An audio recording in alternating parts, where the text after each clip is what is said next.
नमस्कार, आपण पाहत आहे भांडा फोड न्यूज. एका दमात भ्रष्टाचारी कोमात.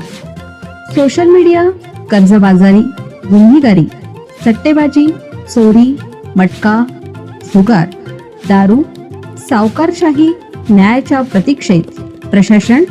भांडाफोड न्यूज. एका दमात भ्रष्टाचारी कोमात. लाचखोरीमुळे खाकीला बट्टा. सरकारी कार्यालयात किंवा पोलीस ठाण्यात एखादे काम घेऊन केल्यास चिरीमिरी दिल्याशिवाय सामान्यांची कामे मार्गी लागत नाहीत, अशी तक्रार केली जाते. कामात पारदर्शकता असल्याचं कितीही दावे केले तरी गेल्या काही दिवसात लाचलुचपत प्रतिबंधक खात्याने केलेल्या कारवाया पाहता अजूनही तक्रार कायम असल्याचं दिसतं. अलीकडे लाचलुचपत प्रतिबंधक विभागाकडे एसीपी तक्रारी देण्याचं प्रमाण वाढलं आहे. ही त्यातल्या त्यात जमेची बाजू. एसीपीने नुकतेच पुणे पोलीस दलातील 3 अधिकाऱ्यांसह 4 पकडलं. पोलीस दलात यामुळे खळबळ उडाली. संरक्षणाय खलनिग्रहणाय असे पोलीस दलाचे ब्रीदवाक्य आहे.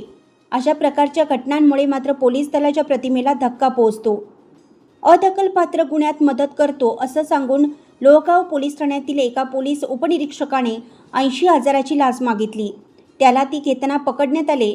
नळावरच्या भांडणांपासून किरकोळ प्रकरणातील तक्रारी अदखलपात्र गुन्ह्याच्या स्वरूपात मोडतात. मात्र त्यातही मदत करतो असे लाच घेतल्याचे उघडकीस आणल्यानंतर चिरीमिरी दिल्याशिवाय कामे मार्गी लागत नाहीत, ही बाब अधोरेखित होते. नागरिकांची ही तक्रार पोलीस दलाच्या कार्यक्षमतेवर बोट ठेवणारी आहे. लोहगाव पोलीस ठाण्यातील हे प्रकरण ताजे असतानाच आर्थिक गुन्हे शाखेतील एका महिला सहाय्यक पोलीस निरीक्षकासह दोघांना 28 लाख रुपयांची लाच घेताना लाचलुचपत प्रतिबंधक विभागाने बंड गार्डन रस्ता परिसरात पकडले. तर फसवणुकीचा गुन्हा दाखल न करण्यासाठी 1 लाख रुपयांची लाच मागितल्याप्रकरणी बंड गार्डन पोलीस ठाण्यातील एका पोलीस उपनिरीक्षकाला अटक करण्यात आली.